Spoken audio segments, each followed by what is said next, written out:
The attempts by state and federal governments to control the climate by shutting down energy plants and raising taxes on emissions is nothing short of a national economic suicide note. Well, there are signs now that our governments have finished writing the suicide note, and like some grimly depressing introvert, all that's left now is to decide how to commit the act. It's not as if the catastrophic consequences of these policies are not obvious.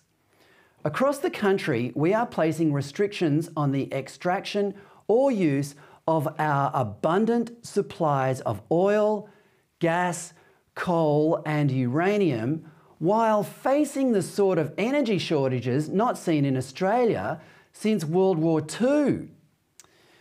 For evidence of where this will take us, have a look at Germany, where the shutting down of coal-fired power plants has led to an energy shortage so severe that the elderly will this winter be forced to huddle together in halls repurposed as, wait for it, warming places.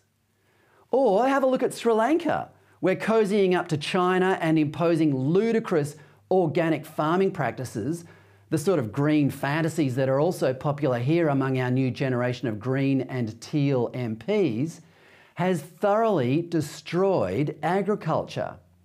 And as a result, a country with a population only slightly smaller than Australia's is now facing drastic food shortages and societal collapse. Or even worse, look at the protests in the Netherlands. The farmers there are the most efficient in the world, and their tiny nation is the world's second biggest exporter of food. But instead of teaching farmers elsewhere in the world how to produce abundant crops with limited land, they are being shut down by their government because they use nitrogen fertiliser, which is as essential to plant growth as carbon dioxide. The media has largely ignored these protests, just as they mostly ignored the 150,000 farmers who protested in Madrid in Spain back in March.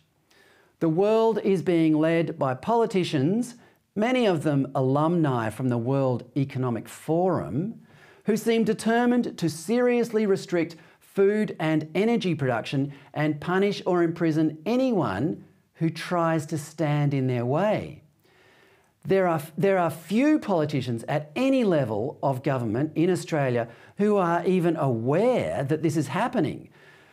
Like their counterparts overseas, they are at best self-appointed busybodies looking for non-existent problems to solve and only making things worse, or at worst, they are the puppets of globalists whose plans will, as we can already see, be enormously beneficial for the elite, but not so much for the likes of you and I.